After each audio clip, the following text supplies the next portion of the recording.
छात्र जीवन से लेकर एक एसोसिएट प्रोफेसर तक की जो आपकी जर्नी थी। जब मैं 2002 में आया तो उसमें कंप्यूटर वैसे कम भी थे, मैंने देखा नहीं था उससे पहले कंप्यूटर। रामजस कॉलेज में था। संस्कृत में जो हमारे पास विद्यार्थी आते हैं, दो टाइप के विद्यार्थी होते हैं। एक तो वो एक्सीडेंटल संस्कृत पढ़ रहे हैं कि उनको कुछ नहीं मिला या किसी ने कोई सजेशन नहीं दिया, उनका कुछ पता ही नहीं था क्या करना, पढ़ना है तो पढ़ लिया। एजॉन एलेक्सा पे काम कर रहे हैं, माइक्रोसॉफ्ट में काम कर रहे हैं, गूगल ट्रांसलेशन टीम में काम कर रहे हैं। इसका एक उदाहरण है कि मैंने centre for development of advance computing में रिसर्च साइंटिस्ट वहाँ पे था।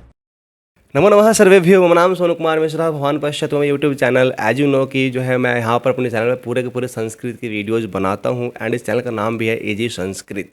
सो बेसिकली हमारे जीवन में जो भी बच्चे संस्कृत के होते हैं उनको पता है कि गुरु का कितना महत्व होता है। और हमारे साथ जो एक ऐसे गुरु बैठे हुए हैं डॉक्टर सुभाष चंद्रा, जो कि एसोसिएट प्रोफेसर हैं ड्यू कैंपस में। एंड सर से जो है प्रॉपर तरीके से बात करेंगे, सर के बारे में भी जानेंगे एंड सर की जो एक जर्नी थी स्टूडेंट से लेकर प्रोफेसर तक की वो कैसी रही है एंड हमारे लिए जो है कितनी ज़्यादा उपयोगी हो जाती है चीज़ें।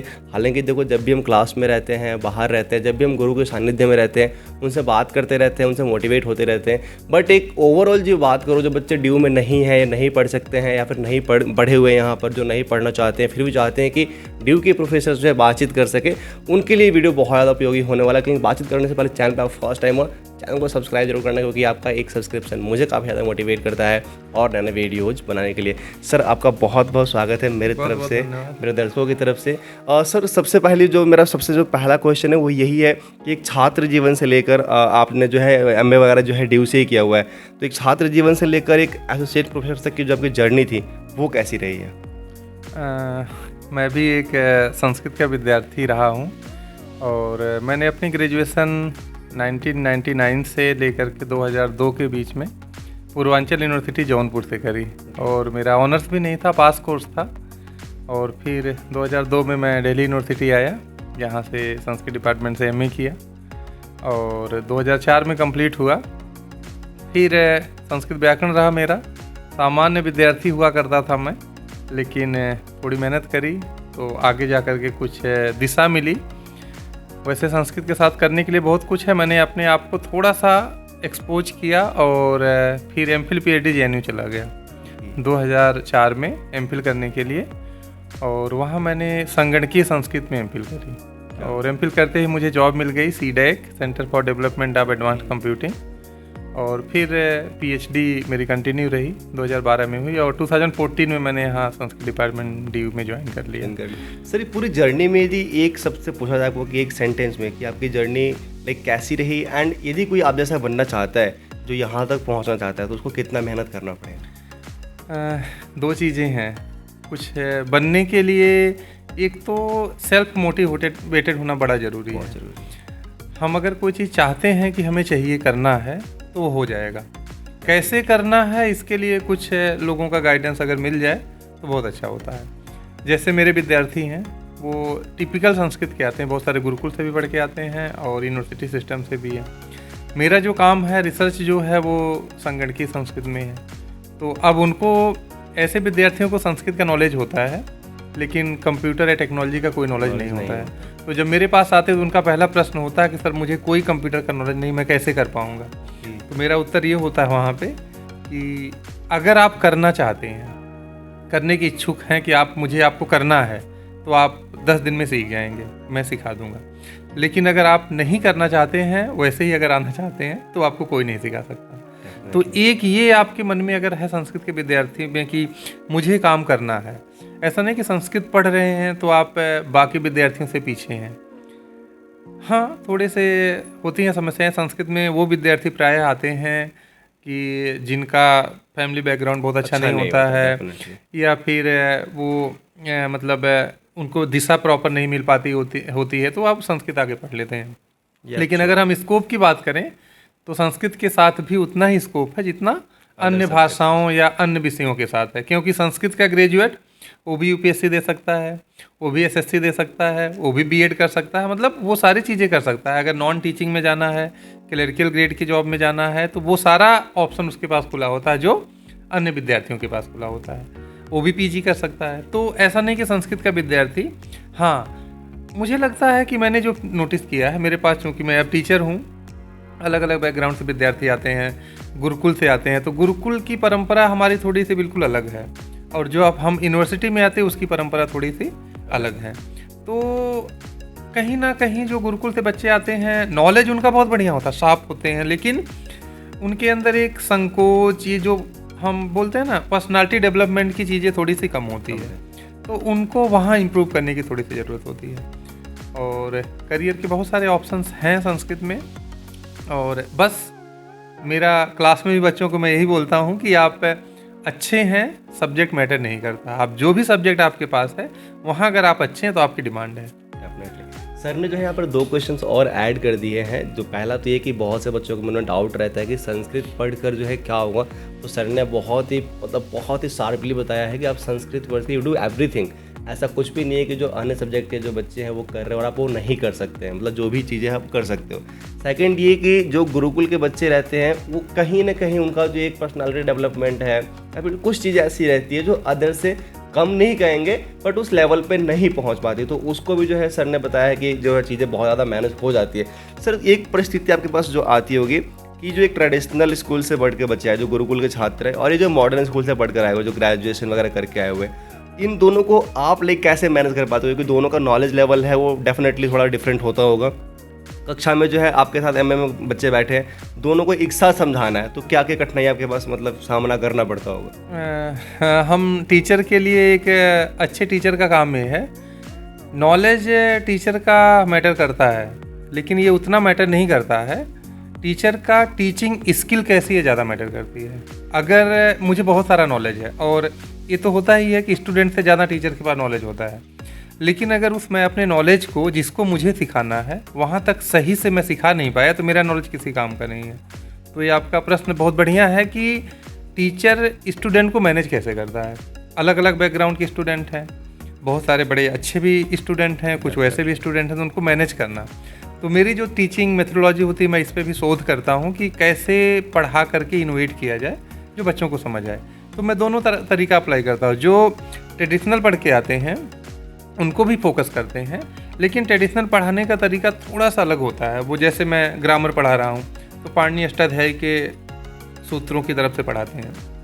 फिर लेकिन मैं व्याकरण पढ़ाते तो मैं पहले क्या करता हूँ कि आपको व्याकरण को पढ़ना कैसे है, मैं उनको व्याकरण सिखाता नहीं हूँ, व्याकरण को कैसे पढ़ना है वो सिखाता हूँ टेक्निक। तो इससे क्या होता है कि दोनों बच्चे मैनेज हो जाते हैं।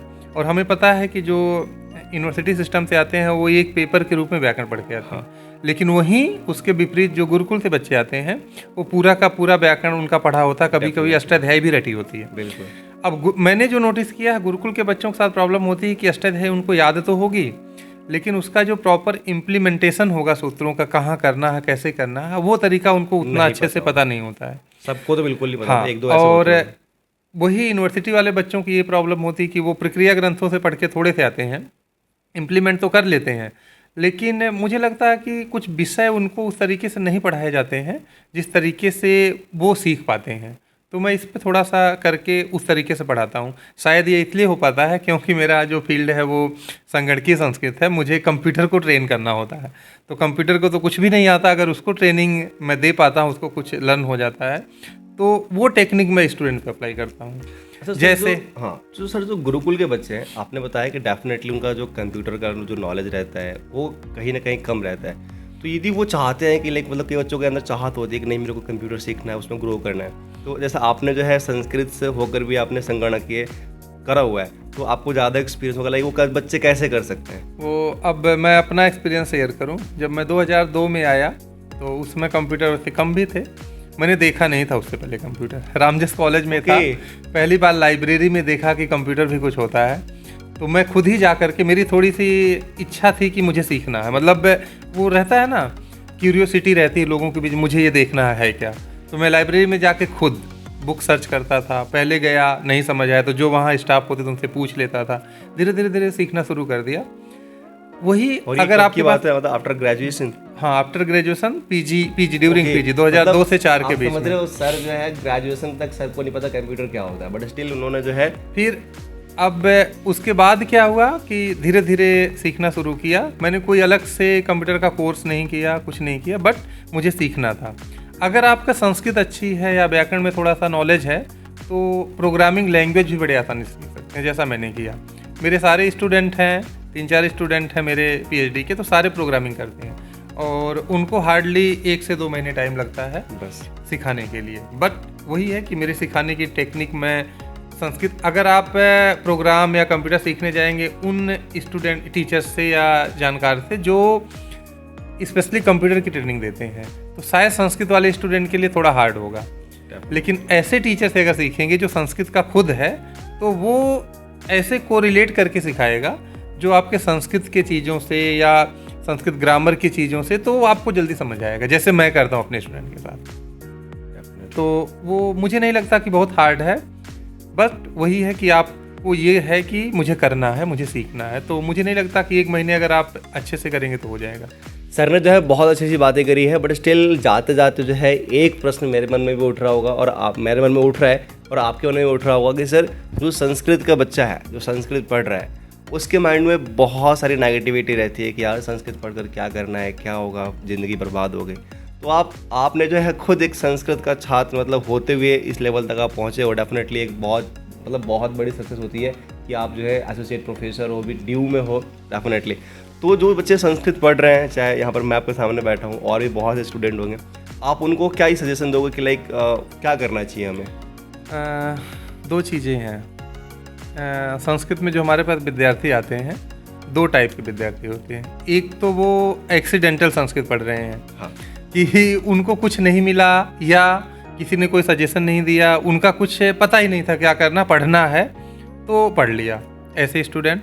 कुछ संस्कृत पढ़ रहे हैं कि नहीं, उनको संस्कृत ही पढ़नी है, इंटरेस्ट है। तो जिनको संस्कृत ही पढ़नी है तो उनकी कोई ज़्यादा समस्या नहीं है, वो कुछ सोच के पढ़ रहे हैं। करियर के मैंने अभी आपको बोल दिया, उतने ही सारे ऑप्शन हैं जो बाकी में हैं, ठीक है। दूसरा, जो मतलब नहीं, जिनको पता था कि पढ़ लिया, उनके लिए भी पढ़ लिया लेकिन अब तो करना है कुछ करियर के लिए। तो अगर उनके पास बहुत सारे ऑप्शन एक्सप्लोर करने के लिए हैं, ग्रेजुएशन के बाद सारे ऑप्शन उनके पास खुले हैं। पीजी करते हैं तो और भी खुल जाते हैं। जैसे मैं बोलूं कि जैसे अगर आपको टीचिंग में आना है, तो अगर आप टीचिंग में जा रहे हैं तो स्कूल टीचिंग है, हायर एजुकेशन है। स्कूल के लिए आपको बीएड करना पड़ेगा, जो इसकी रिक्वायरमेंट है वो आप पूरा करेंगे। हायर एजुकेशन में आना है तो आपको पीएचडी करनी होगी। तो पीएचडी करने के लिए और एक ऑप्शन खुल जाता है, अगर आप अपने रिसर्च को थोड़ा सा इंटरडिसिप्लिनरी बनाते हैं। इंटरडिसिप्लिनरी मतलब ये है कि संस्कृत को ट्रेडिशनल रिसर्च ना करके अन्य विषयों के साथ जोड़िए। जैसे आप संस्कृत के विद्यार्थी आयुर्वेद पे रिसर्च करिए, तो कोई भी मेडिकल साइंस का इंस्टीट्यूट होगा जहाँ पे आयुर्वेद से रिलेटेड रिसर्च या हो रहे होंगे। बहुत सारे आजकल कंपनीज हैं, कोरोना के बाद आयुर्वेद का बहुत ज़्यादा क्रेज बढ़ा है, तो वहाँ भी आप जा सकते हो, 100 संस्थान में। फिर जैसे मैं अपना सब्जेक्ट बोलूँ, भाषा विज्ञान से अगर जोड़ के करें तो बहुत सारा विश्व में, पूरे विश्व में भरा है इसको भाषा विज्ञान का। और उसमें अगर आपने कंप्यूटेशनल लिंग्विस्टिक जोड़ दिया तो गूगल है, माइक्रोसॉफ्ट है, अमेजॉन है, सारे जगह स्कोप इसको भरा पड़ा है। जैसे मैं आपको बोलूं कि आप लोग एलेक्सा या गूगल असिस्टेंट यूज करते होंगे, हम तो यूज करते हैं टूल, लेकिन वो काम कैसे करता है, उसकी टेक्नोलॉजी कौन डेवलप करेगा, उसके लिए हम जैसे संस्कृत और कंप्यूटेशनल लिंग्विस्ट की ज़रूरत होती है। तो अगर आप कंप्यूटेशनल कंप्यूटर से जोड़ के संस्कृत को रिसर्च कर रहे हैं तो ये सारे ऑप्शन भी खुल जाते हैं। मेरे बहुत सारे जूनियर हैं, अमेजॉन एलेक्सा पे काम कर रहे हैं, माइक्रोसॉफ्ट में काम कर रहे हैं, गूगल ट्रांसलेशन टीम में काम कर रहे हैं, गूगल असिस्टेंट में काम कर रहे हैं। तो बहुत सारे स्कोप हैं।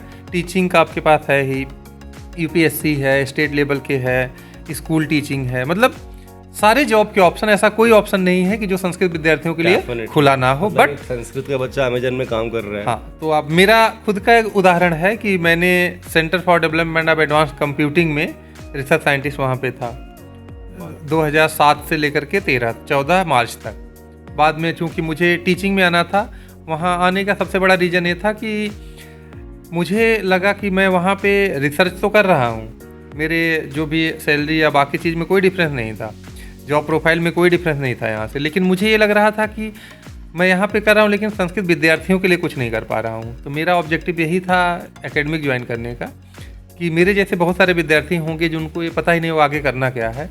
तो अगर मैं उनको, कुछ विद्यार्थियों को करियर काउंसलिंग या बाकी चीज़ों में ला के नए फील्ड में मूव ऑन करके उनका करियर बनता है, तो आई थिंक मेरे लिए सबसे ज़्यादा खुशी की बात होगी। तो मेरे विद्यार्थी हैं बहुत सारे, तो वो उनका अच्छा है, जॉब में भी हैं, अलग अलग प्राइवेट कंपनीज में भी हैं, एकेडमिक में भी हैं, स्कूल टीचर, बहुत सारे अलग अलग हैं। तो जॉब की कोई कमी नहीं है, कहने का ये मतलब है। बट अंत में फिर वही कि आप जिस भी सब्जेक्ट में हैं, सब्जेक्ट को पूरे डेडिकेशन के साथ अच्छे से, हम बोलते हैं कि इंजीनियरिंग का बड़ा स्कोप है, ऐसा नहीं है, अच्छे इंजीनियर का स्कोप है। वैसे इंजीनियरिंग करके लोग बीटेक करके भी आप देखेंगे नेहरू प्लेस में हार्डवेयर इंजीनियर भी बने बैठे हैं, आपने देखा होगा बहुत सारे लोग। 7-8 हज़ार अगर आप अच्छे हैं तो किसी भी सब्जेक्ट या किसी भी डिसिप्लिन में अच्छे हैं तो आपकी बहुत डिमांड होगी, लेकिन अच्छे नहीं हैं, एवरेज स्टूडेंट हैं, तो फिर ऑब्वियसली तो वहाँ आपकी उतनी ही डिमांड होगी, मेहनत करनी पड़ेगी। डेफिनेटली सर ने बहुत अच्छी बातें कही है सर, बहुत बहुत धन्यवाद आपका। एंड आई होप सो कि आपको जो है वीडियो पसंद आई होगी।